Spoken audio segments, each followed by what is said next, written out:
What is up? Hello, hello. Welcome. Could I get a sound check? Thumbs up if everyone can hear me.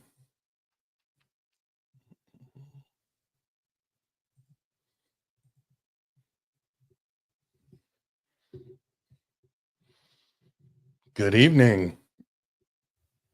Last sound all right? Okay, sounds good. Awesome. Nice. Yeah, we'll go ahead.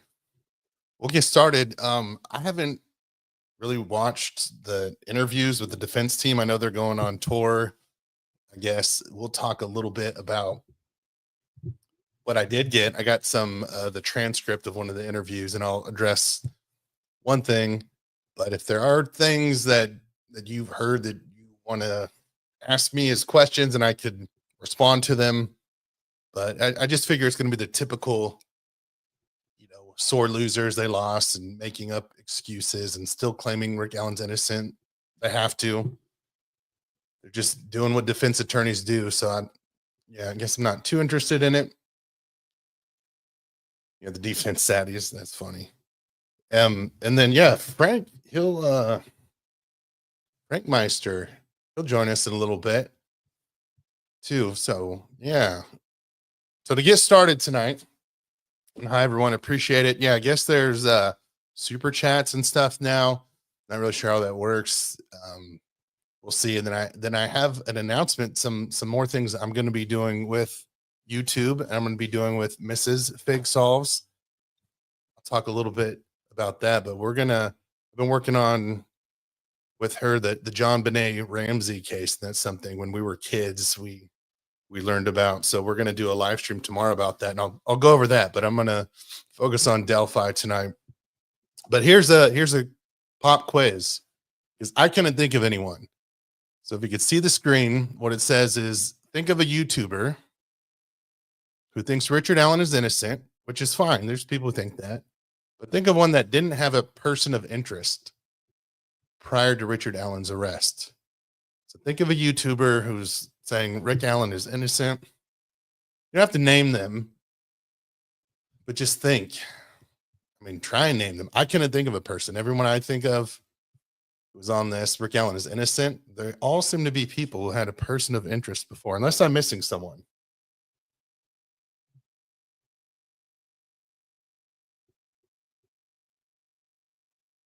Anyone? I guess it's kind of a trick question, but if there is. All right, Frank, I will send this. 1 second.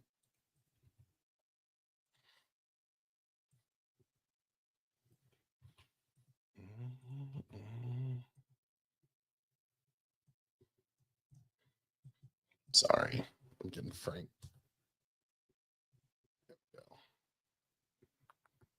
All right. I guess point. I can't think of anyone. So the transcript, I think this is good. Andy Baldwin here. I think it was on Bob Mata Defense Diaries, which I just subbed to them so I could listen, hear that perspective. So by all means, always listen to both sides. I think it's good, and then make a decision. So hear what the defense is saying, and with the prosecution. But with the case being over, I don't know. It just seems like it's over. Right? It's what happened is what we thought was going to happen. The person who was obviously bridge guy was, convicted. It was Richard Allen, the man who confessed a bunch of times, a person who was there at the bridge. We'll go into all that, but it's case closed. But yeah, there's just still some things I'm still getting brought up, and just like I don't get it. But here's what he said. This is his transcript. Looked like Nick McClellan leaked to some guy he named me, and there was evidence of it. I don't know whether it was real. It seemed to be real. So not sure if it's real. So he's acknowledging that it might be fake disinformation, which for the record, on the record, Nick McClellan never leaked any information to me. But they're going to keep saying it because they're grasping at straws.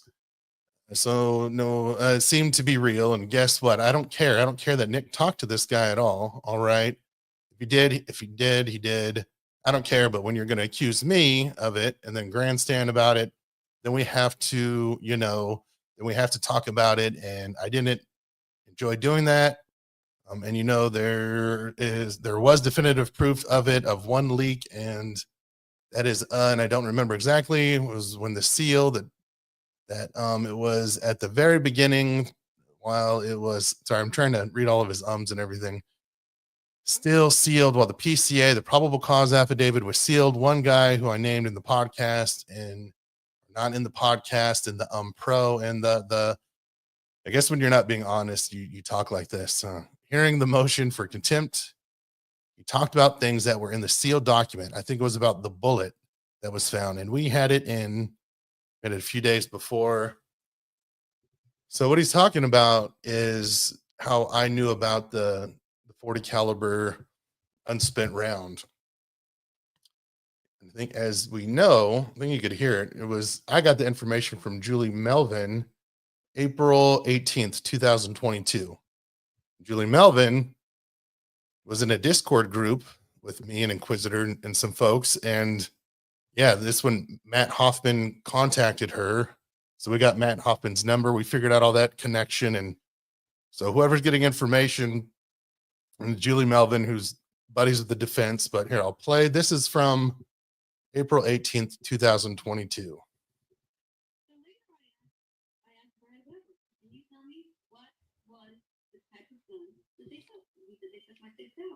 I said, what caliber was it? He said 40 caliber. So I asked him, why did they take it? He said they specifically said they were taking it for ballistic testing. I said ballistic, so they think that, that tells me maybe there was something fired up there. 40 caliber. So that's information that nobody else would know. The police aren't going to tell you that, but I just. So I guess that answers that. That's how I knew. I was just repeating what I was told. So that was it. All right. So that answers that question or comment they had about me.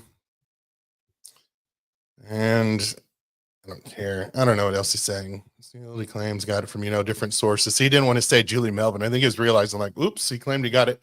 I'm not claiming. I actually have evidence, and it's not fake evidence. It's real proof of where I got it. So they should probably just stop making things up about me, because it never ends well for them. And then I think he said also that Nick McClellan asked me to delete everything. Well, what happened was the crime scene photos, right when I received them, I contacted Nick. I looked up his email address, sent it to him, said, hey, these got sent to me. Here's how I got them. I don't want anything to do with it. And he asked me to delete the crime scene photos. Just the crime. He didn't delete everything. There's no everything to delete. So again, they're going to keep spinning it however they want. It's just dishonest. So that's why I don't respect these guys, because I know that they're lying about things. And they never try to contact me or seek the truth. So, and then, yeah, here's an example of them. This is one of the defense filings they did where I know Baldwin, he was admitting that he asked Brandon Woodhouse to delete the email. So it's just like such a hypocrite. It's just projecting stuff that they do. They're just blaming it on the prosecution in the state. So, all right, enough of that. So let's see what is going on here in the chat.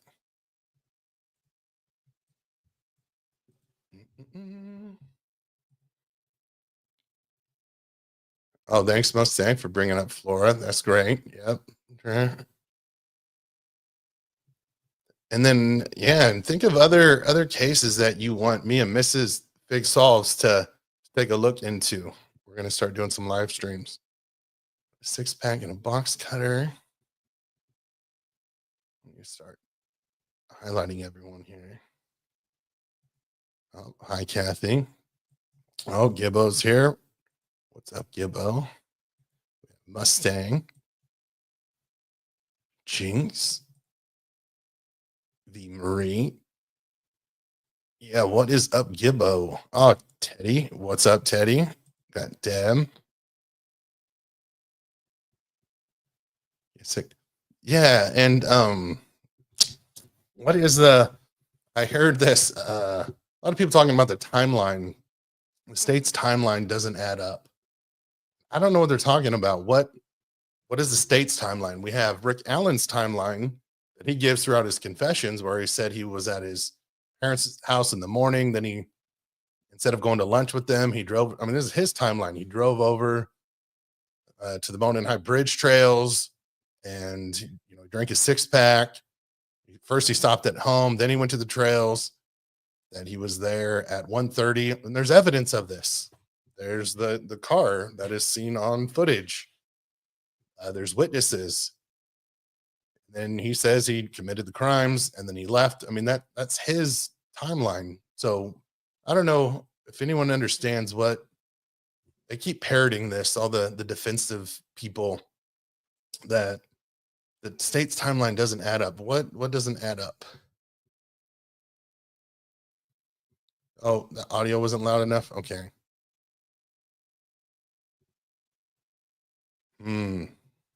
Let's see if I can share it.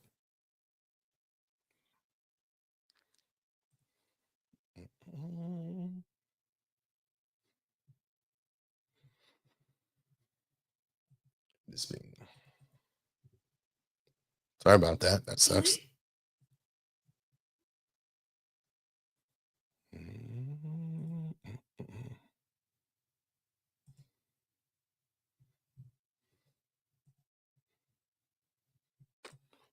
Well,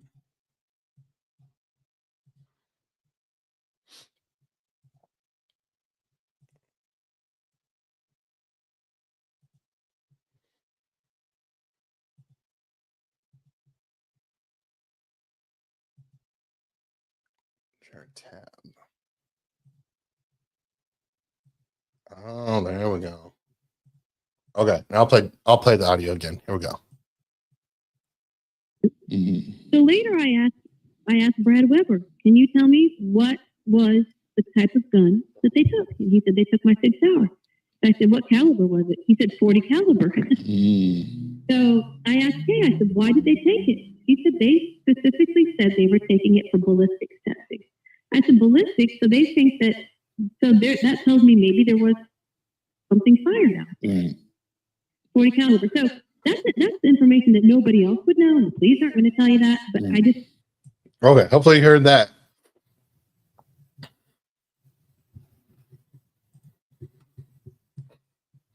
Hopefully that came through.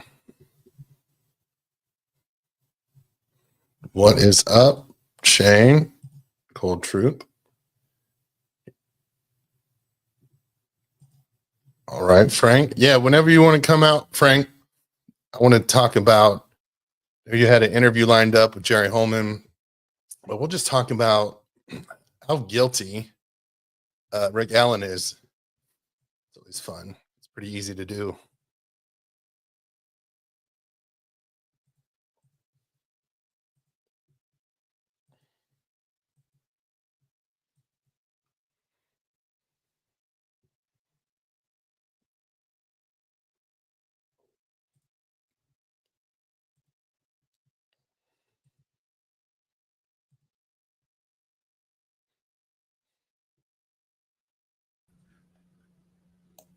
What's going on, bud? What's up, Frank? How's it going, man? Man, it's been a while. How you been? Good. Relaxing, working. We got thing. Hold on a second. I gotta.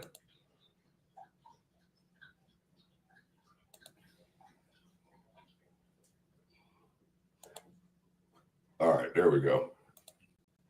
Yeah, so I had two windows open. Okay. So you've been to the trial, like you were there. Could you hear me? Yeah. Okay. Oh yeah. So there's something about being at the trial where you could see people, you could see the witnesses, you could hear them, see the reactions. I mean, it's just, there's nothing like being in person. And so you with me? Yeah. Okay. So the vibes that you get and what the jury gets, that's going to be way more effective. I mean, they got to see things that you didn't, and 12 of them found him guilty. So, I mean, what was just some of your takeaways from people who weren't there, like me? I relied on people like you giving information, and I had to look at news articles. There's nothing like being there. So what could you say about Rick Allen? The major problem that I have with I call them scarecrows, because everybody knows the scarecrow from the Wizard of Oz didn't have no brain. And I'm sitting there thinking, you're getting detailed information out of the courtroom, word for word, from all these people there that were taking notes, but you want to take this information and twist it to benefit your narrative. And that's what kind of pisses me off about the whole situation. You're hearing exact information coming out and you're not believing what's coming out of the courtroom. And I'm like, you know what? If you're not there, why are you even bothering opening your mouth? You don't know what took place in there. Right. And some of the reactions I saw from Rick Allen during the trial made me feel like, yep, he did it, just by some of his mannerism and his reactions to some of the witnesses up on the stand. Like Dr. Walla, when she was first brought up as a witness, I looked over at Richard Allen and he just lowered his head and started shaking his head like, damn, I'm busted. You know what I mean? Yeah. Good old Dr. Walla, my best friend who I talk to all the time. Yeah, just like anti-goal, right? Anti-goal. Yeah. It's just the deflection and stuff. It's funny. Right. It's like, and I wanted to ask you this: how much money have you made off this case from Nick and the prosecutor?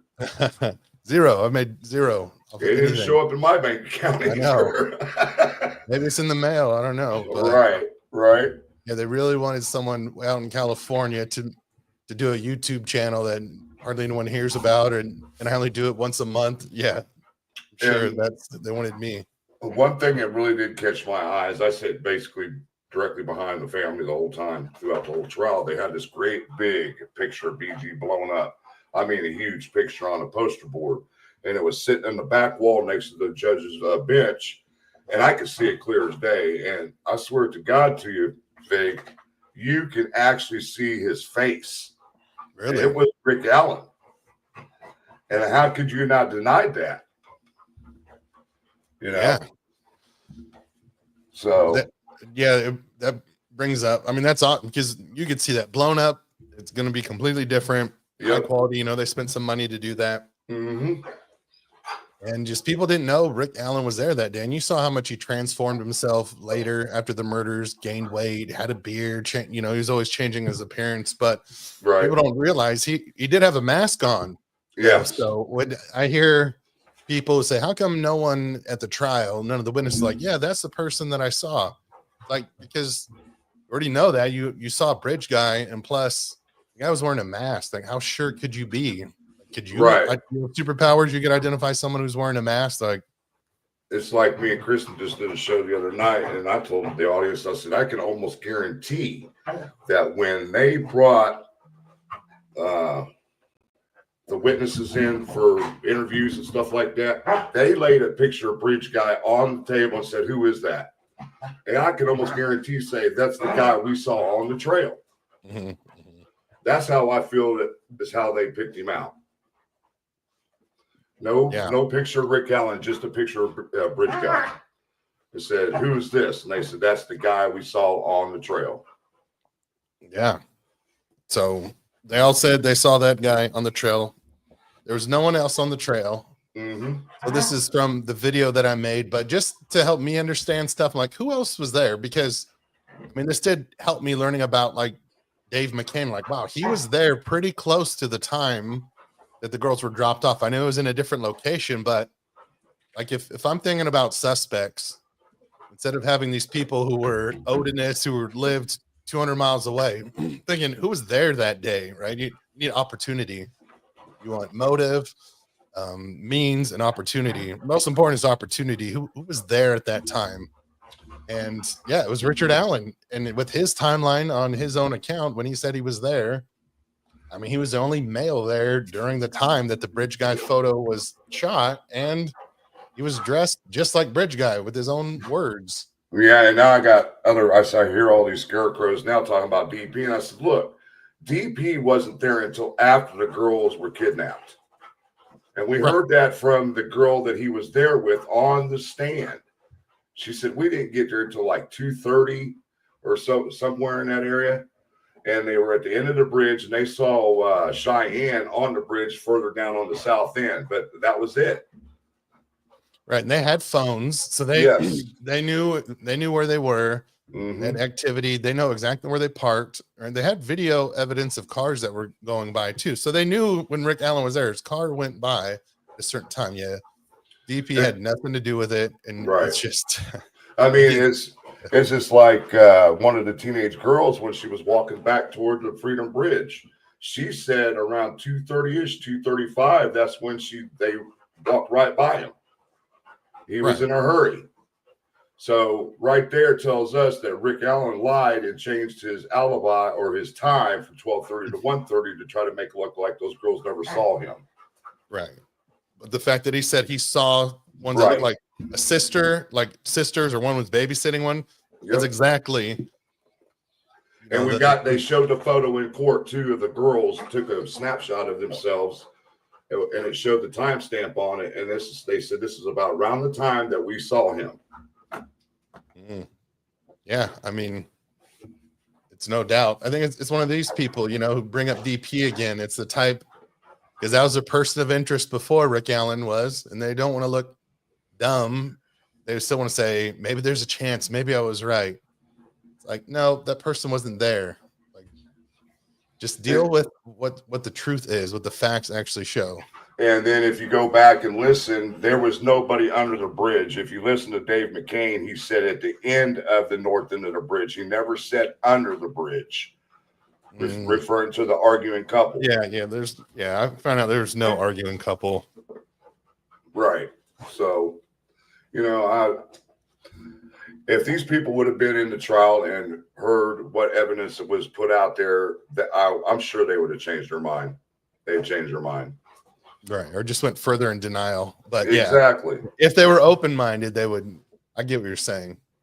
If somebody sent me a question today, they wanted me to ask Coleman, since the interview has been postponed for the time being, is that was there any what's the word I'm looking for? Something to do with Kathy Allen. Asked if she had any part in it, or was she just being oblivious to everything, or did she know at any point in time that it was her husband? And I'm like, I can't ask him that. That was not part of the trial, because me and Chris got an email from Holman saying we can only talk about the things that took place during trials and the hearings. We can't talk about the river search. We can't talk about any of that stuff. Right, all the auxiliary stuff. Exactly. So when I was trying to tell people, everyone was caught up on the Kagan Klein stuff, which I get, but when they were talking about other actors involved, I was saying it's things like that. Did anyone help cover up? Did people know and not come forward? I asked Nick that during the presser. When I asked him, I said, hey, one of the very first pretrial conferences, you addressed the court and said that we believe there's possibly other actors involved. Would you elaborate? Nick went right around my question and avoided it. Yeah, that's 101 though. Like I'm looking at other cases. They say that all the time.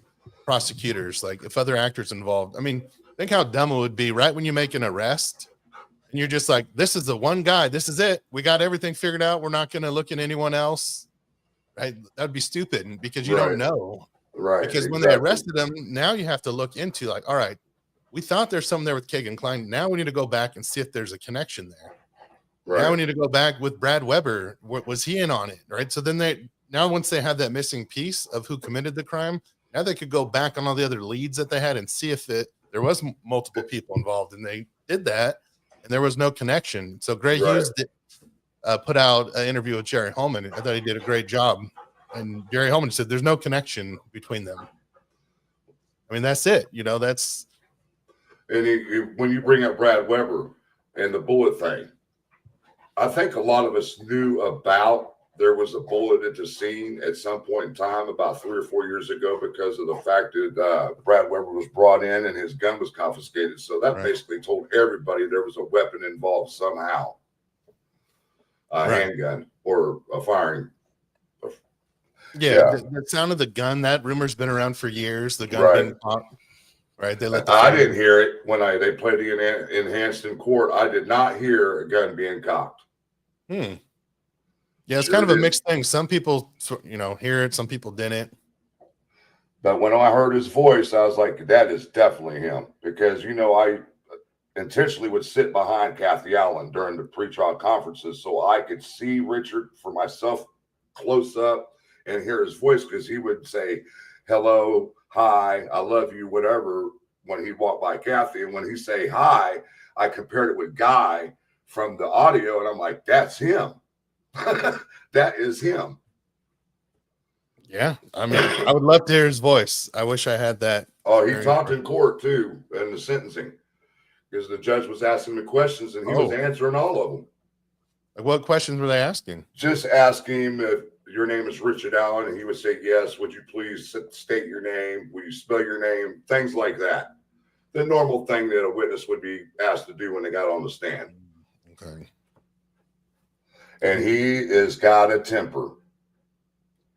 I experienced it numerous times sitting right behind Kathy Allen and Bob Mata. As soon as Bob Mata walking in the courtroom and Richard saw that, Bob would go over to Kathy, put his hand on her shoulder, and I'd look at Rick, and he had this look. If looks could kill, Bob would have dropped dead right there in the courtroom.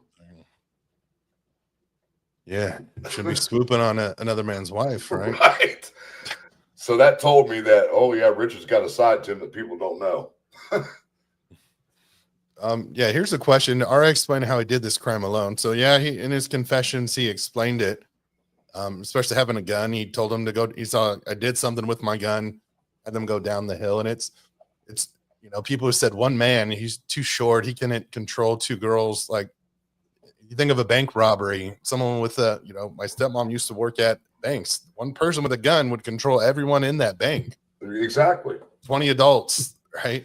I mean, So, you got what, 15 ridiculous. to 20 rounds in a clip, depending on what kind of weapon you got. You could take them all out with one weapon.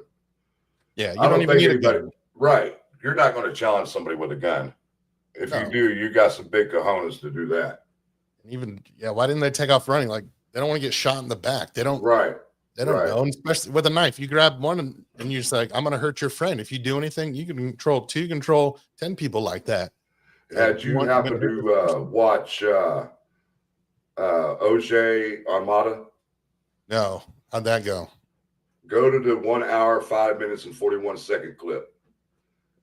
I'll tell you what it says. They're talking about, you know, how you made the video about somebody allegedly plugging something into the port jack of her phone with headset or something early in the morning. Oh.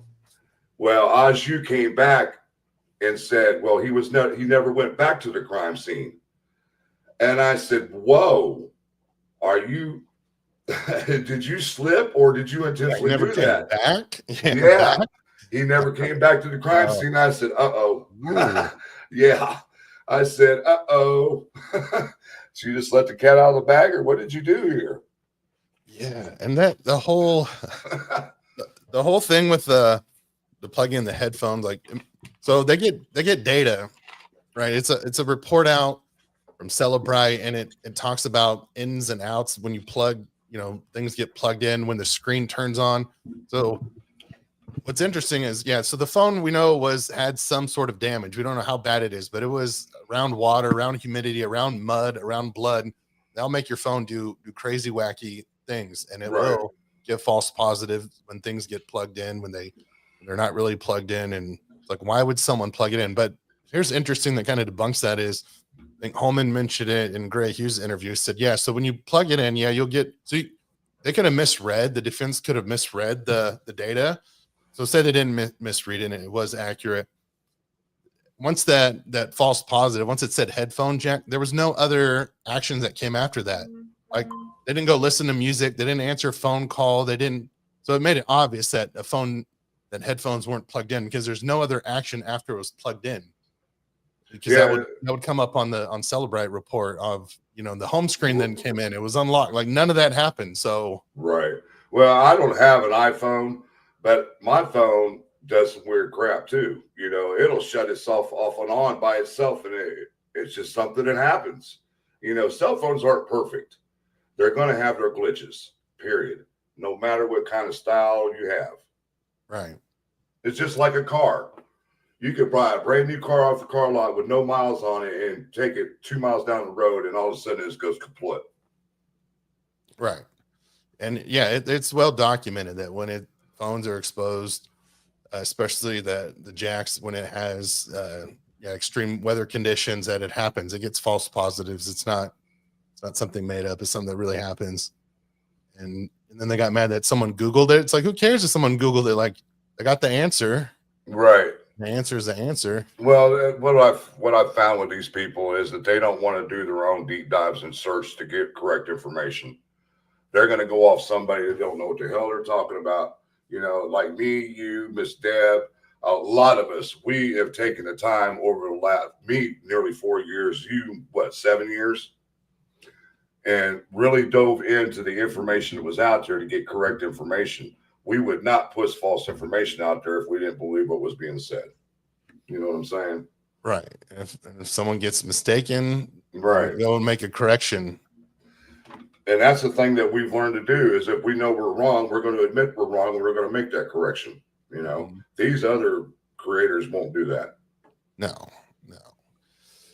They don't have integrity. No, they don't. Yeah. And what it is, I know it's hard, kind of a difficult topic because there's not a lot of data on it. But what happened with their phone is the cell phone breathing. Let me see if I could pull that up, where it got all those text messages. At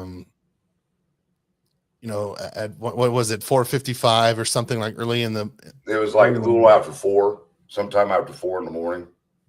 About the time that allegedly that Mike was canoeing right by the bodies at that time. Canoeing?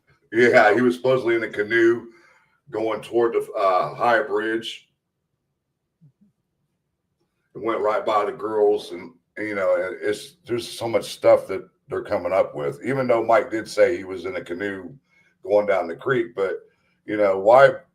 There is no proof the family's been involved in anything. I mean, FBI, they were even involved in the early part of the case, and you know damn well they did their background and their investigation on the families right out the gate.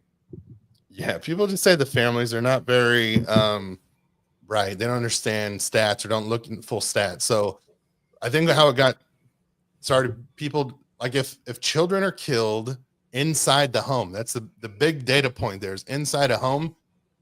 Yeah, it's a high percentage that the parents or family member or someone in that house was involved in their murders. Yeah, exactly. True. Just like if a wife is up dead, the husband is immediately the first.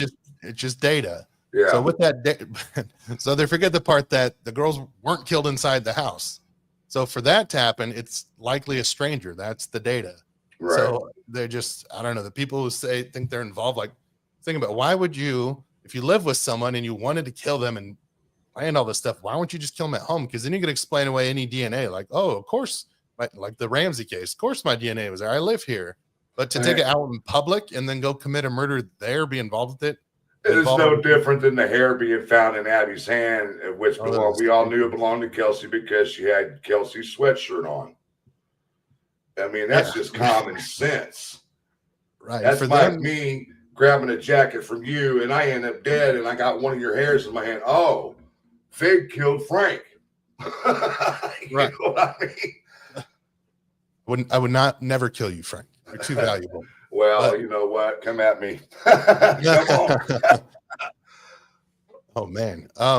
Yeah. So it's just DNA alone. That is a good example. That DNA alone. That's why it's circumstantial. Like just DNA doesn't mean that's the person who killed them. You need the story, also the circumstances behind the DNA. So that's why, yeah, it's direct. It's hard evidence DNA, but it's not. You can't just DNA alone is not going to convict someone. You have to have more than just DNA. You have to have the opportunity to be there at the crime scene. Well, then you got to realize that with DNA is I just lost the train of thought. Give me a second here. It rolled on my tongue and rolled right back off. Yeah. Well, with DNA, especially on outside crime scenes, it's not all over the place like people would think. Oh, yeah. That's what I was getting ready to get at. If you research correctly, 80 to 85% or even higher, most homicides, there is no DNA from a perpetrator. And people don't want to research and look this stuff up. And it's just like, go to the facts and the research. It'll tell you everything. Just because somebody kills somebody doesn't mean they left their DNA there. Right. Yeah. I mean, he was all suited up. We've seen that, what he was wearing. We don't know if he had gloves on, you know, which more than likely he did, because if he didn't have gloves on, I'm sure they would have got some type of touch DNA, because he had to have touched the girls. Period. Oh, yeah. He did to drag. Right. Yeah. So he touched them. I think he likely wore gloves. Hey, thanks for the super chats. This got turned on for me at the beginning of the year, and I don't know what I'm doing with them, but I really appreciate it. And I don't know where the money goes, but when I get it, we'll find somewhere just to donate it all. I don't have a consulting business, and I don't know how, I don't want to get messed up with all my tax and stuff, but there are people who want to donate, especially since there's other people donate to some of these really bad channels who do really bad things and just like bash the family. Like, man, if they're getting money, like we could get some money and like put it towards a foundation, do something cool with it. So yeah, that if you any donation I ever made through this whole case, it all went to the trial for me to stay up there the whole time I was there. All the money I made, you know. Yeah, I mean, it's not cheap. To get you some food at least. Right, it's not cheap. I mean, I stayed in a cheap ass hotel in Monticello, and it still cost me almost $700 a week. Yeah, oh, it's expensive. I mean, yeah, people. I mean, stuff takes time too, and time is money. That's why I'm a business consultant. So when people charge, I'm like, yeah, you should, because there's time. Or I remember when Kristen first felt like bad about it, and I talked to her when she was going to first start. I'm like, you have to. Time is money, and you're not forcing anyone to pay you. It's a free country. If someone wants to give you money because they appreciate you, then allow it. So yeah, it's the people who just use it. They get money by lying to people and being dishonest. And that's what bothers me. Well, I've seen also some of these people that don't even want to work a job, and this is what they'll do. They'll go on here and put this BS out there, and they're getting bank. And I just don't understand how they're making this kind of money when everything this person is or persons is putting out there are lies or misinformation. Yeah. So this is a fair question. Why do you think he murdered them? I don't know, Frank. Well, we already know. Yeah, we already know. He told us why he murdered them. He said he killed them because he wanted to spend more time with his family before he got caught. Because to me, that sounds like they recognized him, like he got unmasked or something at the crime scene or something where they recognized him, and he had to. Right. Yeah, and it was sexually motivated. Jim was like, I don't understand the motivation for this. It's pretty simple. We knew once we found out one of the girls was nude, like, right. That's blatantly obvious. Yeah, it's sexually motivated. It might not have to have been a physical motivation. It could have just been something for him to arouse himself and do what he ever had to do. But Dr. Kaur made it very clear in the courtroom the girls were not sexually active. So we knew right there they were not sexually assaulted.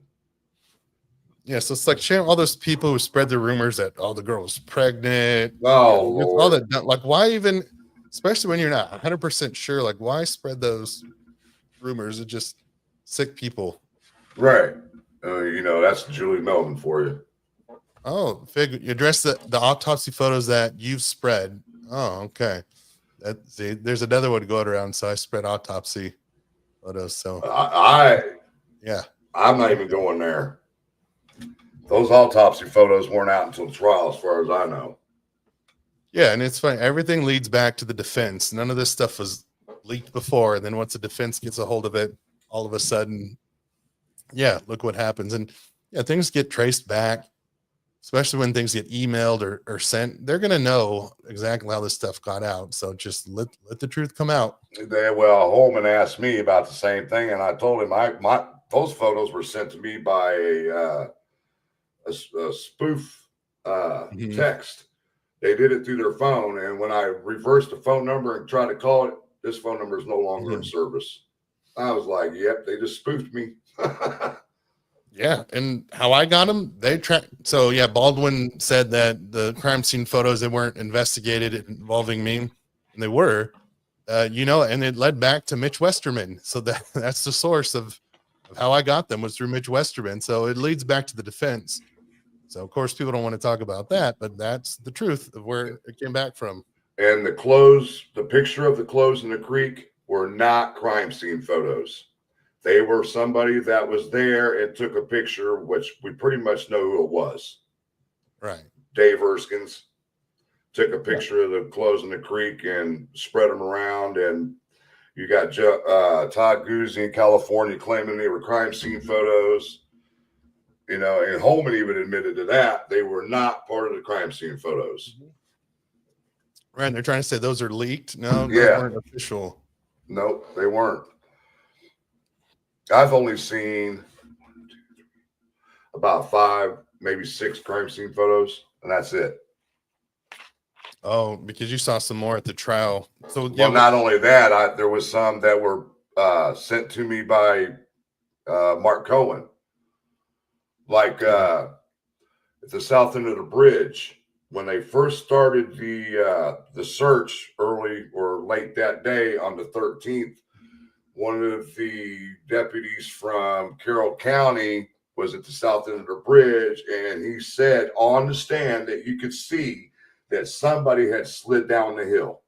And I saw that photo because Mark Cohen had sent it to me. And I didn't know if it was real or not, so I didn't think anything of it. But then when I heard that deputy talk about that on the stand, I was like, well, damn, it was a crime scene photo then. Yeah, that's nuts. This is a good question. Thanks, Shane, for asking it, because this is something I wanted to talk to Frank about, because so I looked into this a lot and talked to my friends in law enforcement from where I live, not from Delphi or Indiana. But so my understanding is that something got marked. I think it was labeled, like say a red sticker means cleared or a green sticker means cleared. There's a sticker on something that marked it cleared. There's how it's typically supposed to be done is that the lead investigator, the tips, narratives will go to a lead investigator. They'll sort through them, and then they have the responsibility to clear things or to triage them. So that it's supposed to be their decision. Now, we don't know. So people shouldn't give Dan Doolin as much grief as they do, because he wasn't a lead investigator, so he wasn't responsible for clearing them. Now, maybe he put him in a wrong box, and in that box, maybe the box was labeled everything. And here's my question is who was he supposed to report to? So, because of course they're not going to talk they're not going to tell on each other and say who made the mistake. That's just not law enforcement. They're going to have each other's back. They're not going to point. Well, it's blatantly obvious it was Dan's mistake, because the way it was filed under the name Richard Allen Whiteman, that's a mistake on Doolin. Huh? Doolin corrected that, though. He did. He told them that it's not Whiteman. He told the dispatcher that it's Rick Allen. So even in the statement, it says Richard Allen. So it was the dispatcher who didn't update it. They left it as Whiteman after he put the note to change it from Whiteman to Richard Allen. Well, good. That's good. That's something that's been cleared up then, because a lot of people didn't know that. Yeah. So he did ask for it to be changed to Richard Allen. But yeah, so did someone just label it because it was in the wrong pile, or did someone who was the lead investigator looked into it and said, "Oh, Rick Allen, he's too short. He can have done it. Let's clear him." Or like what happened? I still want to know, and I don't think we'll ever know. Well, that's where you need to interview Doolin then, but he won't talk either. He's not going to talk. I'd have to do it like as a business consultant. I guess what intrigues me as a business consultant, I go in and I sign an NDA, so I wouldn't be allowed to tell anyone anyways. And right. Like, how did this happen? And then how do we make sure this never happens again? Like if I was to talk to Jerry Holman, be like, okay, or whoever, Doug Carter, who's ever in charge of the investigation, like how do we make sure this never happens again? Like, yep, it happened. Let's not dwell on it. How do we make sure this never happens again at the next big crime that you guys have to deal with? I'm just reading some of the chat. Yeah, thanks for the super stickers. We'll do something cool with them. I just they're new to me. I don't know what I'm doing with them, but we'll figure something out. On them feeder. Yeah, whatever happened to that guy? Oh, he's all on the Memphis 3 thing now. Okay. He has some crazy ideas, I bet. Oh, he's in that bag. It's all about money to him.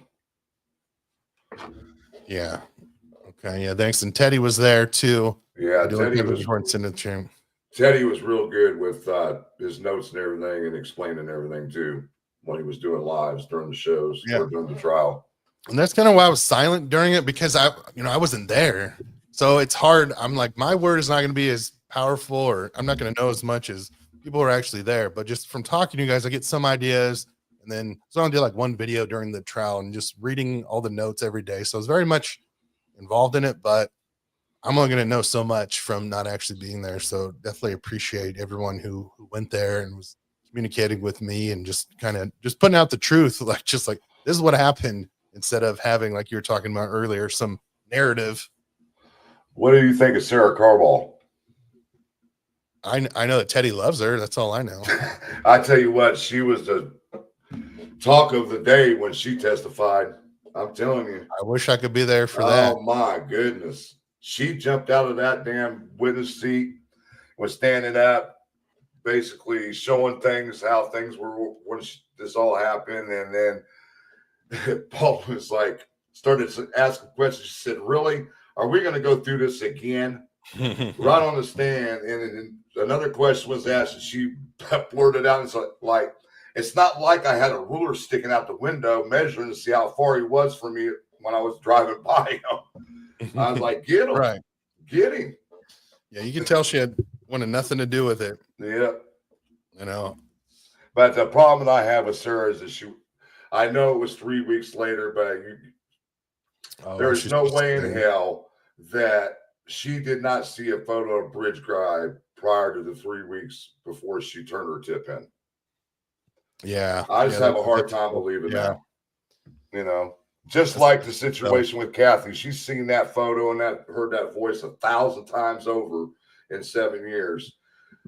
To me, I believe that she had an inkling it could have been him, but she was in denial. Yeah. And I mean, it is a scary thing in a small town where, I mean, there's someone who just killed 2 girls. And, I think that's, Doug Carter in one of his press conferences said, like, if you're scared, still come forward, we'll protect you. I think he got that after, Sarah Carball came forward, and they're like, yeah, people are scared. It's a small town. There's a killer out on the loose. Like, maybe they don't want to come forward. Well, I look at it different, because when I went to the Bacon Fest, me and Frosty did, and it didn't seem to me like the residents of that small town were worried about anything. That's just the impression I took. Mm-hmm. I understand that Lou Graham was performing out there and everything. Everybody wanted to clear the mind of the tragedy that happened in this case. But there is, to me, if there was a fear in that town, I don't think that the Bacon Fest would have been a success that last year.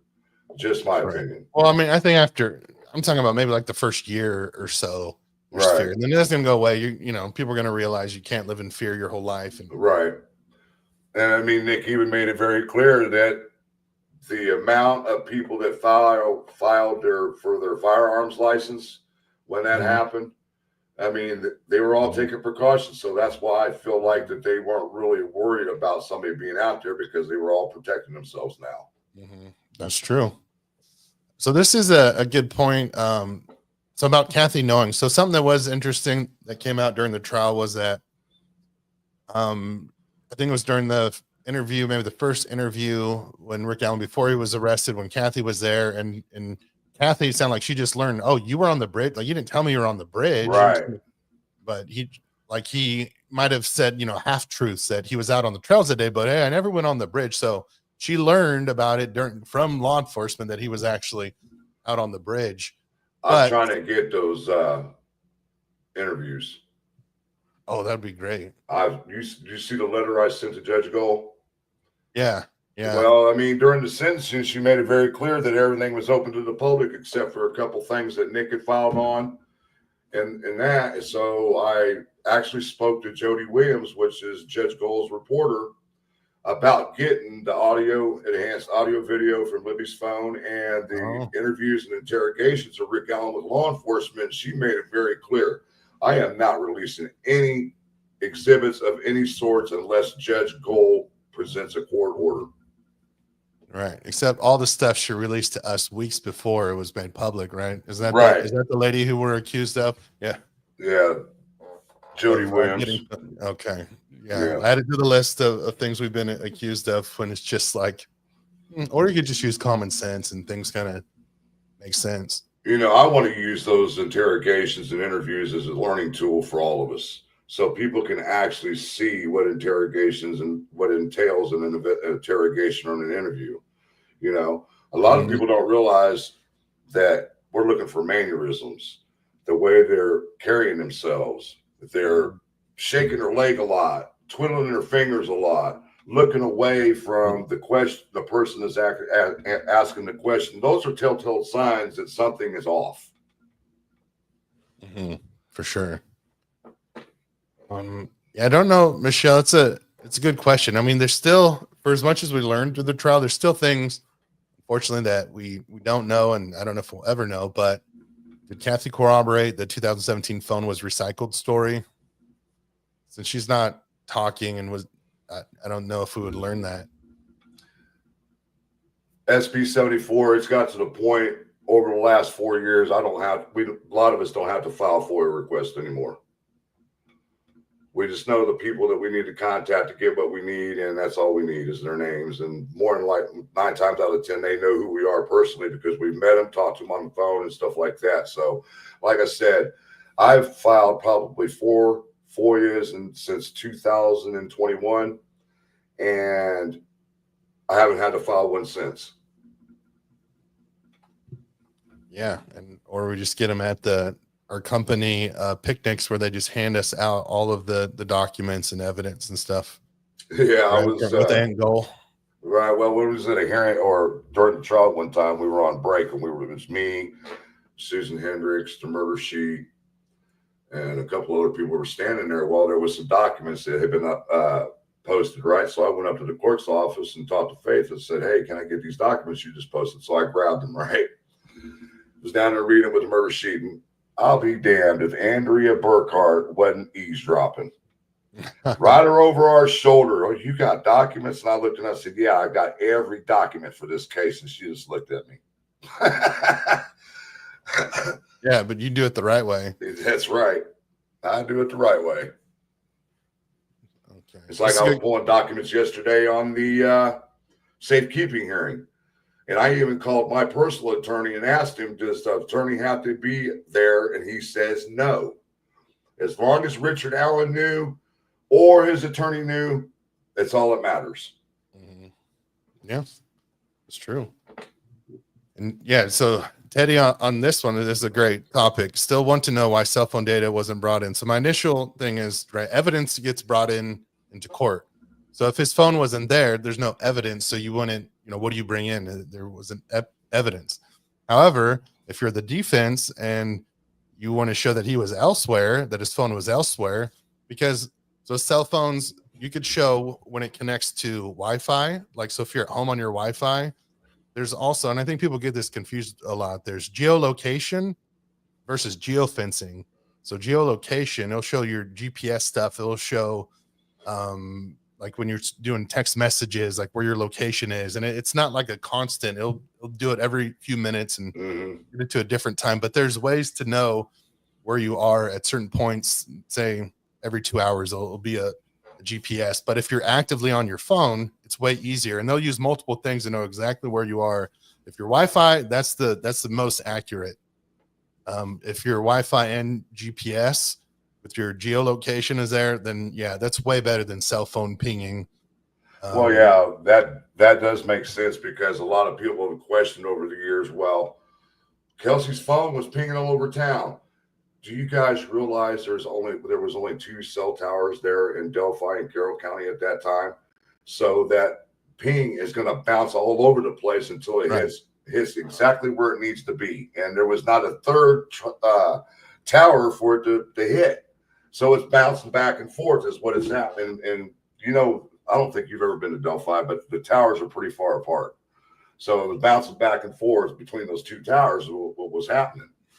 Right. And when Mr. Steve went out there from True Crime Web, shout out to him where, yeah, he did a test, him and his wife, and it showed him bouncing all over the place.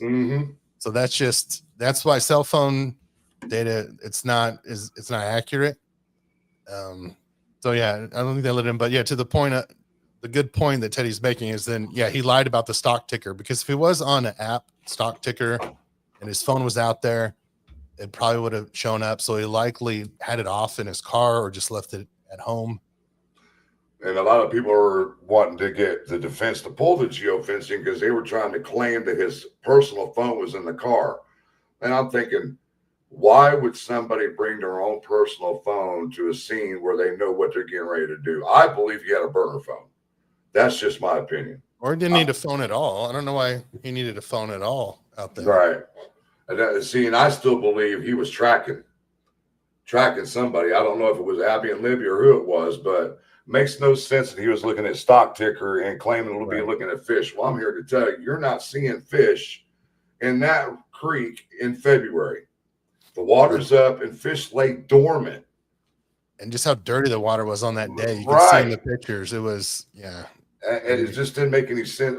Come on, dude. You're not looking at fish. You're here stalking or whatever you're doing here. And then when they said he was lying wait, I don't believe it was lying wait, because if that was the case, he'd have been off in the woods watching the whole time. That's what lying wait is. Yeah, we're still not going to know some of those answers. But with the geofencing stuff, see if you're, because I remember when I first read it was like to suppress it. Where Nick McClellan, how he wrote it wasn't all the geofencing. It was just because they did it multiple times. They did it in 2019, again 2022, and I think they did it in 2017 also. So what he wrote, I think in the filing was like he wanted to get rid of the 2017, like because that's just going to confuse people because it wasn't as accurate as technology advances. Right. So it was just the old stuff that the newer stuff makes that stuff irrelevant anyways, and it tells has more accuracy of what's going on. So that's how I remember it being written. So it wasn't like he didn't want any of the geofencing, but I haven't seen geofencing. So like in my cousin's trial, my cousin's murder trial, I went to it and I had the FBI was there explaining, because they used geolocation, they used Wi-Fi for the person who killed him. So I learned from Michael Easter from the FBI. It was very interesting. I learned a lot from that. And they didn't bring in geofencing. I was wondering, why don't they bring in geofencing? So because there's flaws in it. So it's not a normal thing to be in court cases because of all the flaws they could have. So I think that's why it didn't bring it in. So it wasn't brought in my cousin's case. They used all the other things like the cell phone pings along with the Wi-Fi and geolocation, but they didn't use geofencing in that one either. So that's my only frame of reference for that. Miss Lynette, no, nothing was brought up about stock ticker during the trial. Yeah. So, and also the fact that Rick Allen, so it's weird, right? Because if he didn't bring his phone out there, why did he get rid of it? Exactly. Right. So that is makes no sense. You have a wicker basket full of cell phones from years past, but you don't have the one that you had on the 13th of that day of that year. Yeah. So what was he doing with it? If it didn't have evidence to show that it was at the crime scene, then he was either maybe talking to someone he shouldn't have been, but they would have known having Libby's phone if they were talking. So he's probably looking up nasty stuff on his cell phone, and he just wanted to destroy it to have. Well, we do know that they did find an email, right?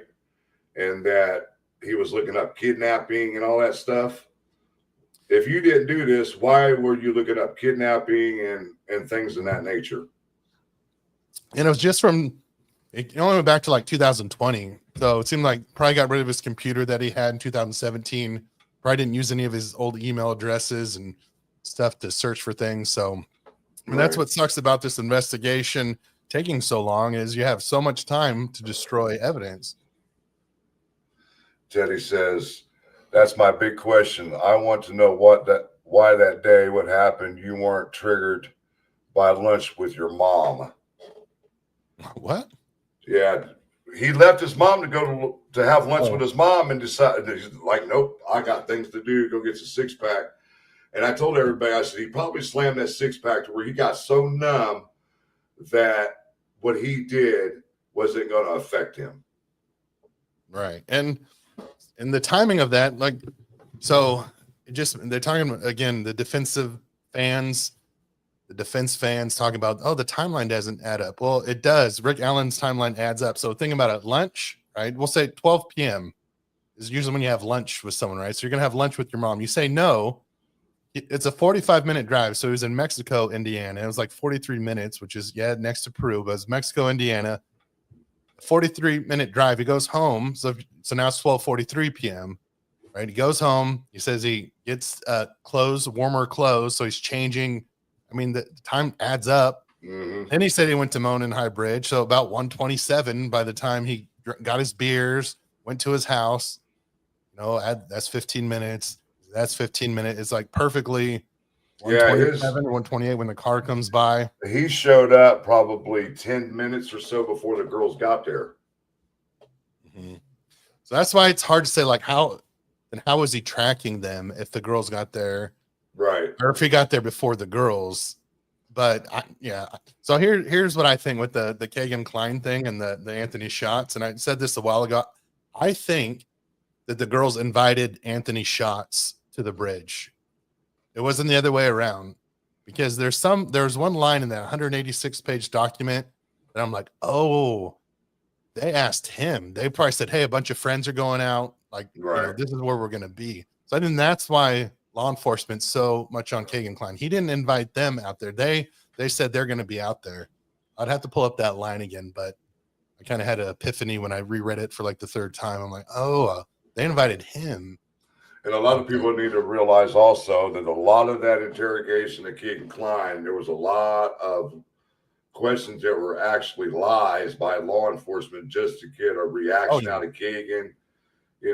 How do we know that he actually researched DNA while he was in Vegas? We don't know that for a fact. That's what law enforcement said. Right. And they admitted, right? Ullman lied to Richard Allen a little bit. And he's like, that's what we do. And because that interrogation, it was in 2019. Yep. 2020. 20. It was 20. Yeah. So like, how are you going to remember stuff that you like, Frank, 3 years ago, right? So 2020, 2017. So right now, like, hey, you Googled something 3 years ago. Like, how the hell is he supposed to know? That's why it's like, I can't remember. Now that's what I tell people. How the hell am I supposed to know? I can't even remember what the hell I did a week ago. Right. Like, all right, maybe I Googled that. So it was very confusing that going out. But people were so desperate for information and wanting this case solved that when that was a lead, I looked into it. Kagan Klein, okay, there's something there. His cousin, they bring up his cousin and that, the country road and all that stuff. Travis, yeah. So I mean, when we don't have any information, we're like, all right, well, that's pretty close to something. There's something there. Yeah, but then again, I think that they were just using that because they found Anthony Shots and Libby's phone, and they were just trying to get information out of Keegan by using questions that were not truthful. Right. I think they were just trying to get something, no matter what it was. They were lying to him to see if they can get anything to him to slip up or whatever. And Keegan, honestly, he was pretty damn smart and knew exactly what they were doing. And he even told him, I know what you're doing here. You're trying to get me to say something that is derogatory about myself, whatever. He knew what was going on. Yeah, so if he was actually involved, he's pretty good at covering up whatever he's done. You know what I mean? Yeah, and see with so I was able to look at like pretty much in real time, like Kagan Klein when he was chirping with people, like I was getting it sent to me every day, not from law enforcement, but I was getting it sent. So I know like he didn't really know about certain things, but they brought up to him, hey, what do you think? What are they looking for in the river search? Like, oh, there's a river search, like. So I could tell reading what he was saying. He never brought up Rick Allen. I read all of his stuff. There's no connection. It was just, you could tell he was lying. But then you put yourself in law enforcement shoes. You're like, we have to look into it because if he did get invited out there and, we have no other lead. They were desperate at that time. Right, so right. We can't just say, no, we're good. We're not going to look into it. So and Holman did make it very clear that no talk about the river search and interview. No questions, anything about it. Yeah, because I know they did find. I mean, but they talked about it at the trial, like what they found phones and gun. It was just not linked to the murder, so maybe they Right. linked to other crimes. So maybe they can't talk about it then. I don't know, Right. but I mean, yeah, he said explicitly today on Gray Hughes' interview with him that there's no connection. Right. And see, Holman, I've had many discussions with Holman, and he made it very clear to me from day one he didn't believe there was any other actors involved. Right. So my question is, we know Carter's not going to come out and talk because he retires tomorrow. He's completely done. Explain the tentacles. I got a good grasp of what the tentacles are, but a lot of people don't. And I wish Carter would explain it to people. Yeah, and so what I've heard from like other cases, the tentacles, and I've even seen Doug Carter say this about another case in Indiana. He said, "Oh, it's very complex," when it wasn't. I think it was a car wreck where police officers died in Indiana through a car wreck. So Yep. he's like, so it kind of buys them time because he likes to cover for his guys, and that's what he's sticking up for his team. Says, put things on me. So when they're like, "Why is this taking so long?" Well, what are you going to say? Well, it's complex. That's why it's taking so long. And then so complex means, well, why is it complex? Well, there's a lot of moving parts. These tentacles, there's a lot of things to go down. Basically, a rabbit holes is all they are. Yeah, and how it works. I talked to Mr. Steve about this, and he's like, "Yeah, you'll sign like a team, say 2 detectives. All right, go track down the registered sex offenders. Take that tentacle or that lead. Odin is cult. Yeah, we're getting tips about it. All right, send 2 or 3 people down that tentacle. Go down there and check. Is it a serial killers? Contact the FBI. Do a profile. Let's send 2 or 3. So you have to investigate. Is it drug related? Is it internet related? Is it friends or family? You have to check all these things. So since they didn't have answers, they're like, yeah, there's a lot of tentacles involved. Like it could be related. It's complex. Well, I mean, I look at tentacles, rabbit holes is all they are. Oh, yeah. It's just a rabbit hole that they all got to go down. Whatever information they got or that they've received, they've got to go down and check it out, no matter what it is. Yeah. Yeah, you have to go to lead. There's things that I tipped in on something and I got a follow-up through ISP. It was even after Rick Allen was arrested. I don't think it didn't lead to anything, but they definitely looked into it. They looked into it and everything was good. Right.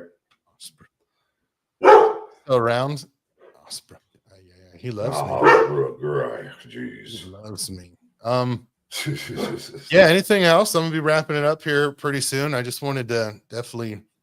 Well, I appreciate you having me on, bud. It's been a while since we've talked, and it's been a while since anybody's heard from you. We know that you're in Discord every once in a while, and I appreciate you being around and sticking around with this case, and because there's still things to talk about but there's no real reason to even do lives because the case is basically over.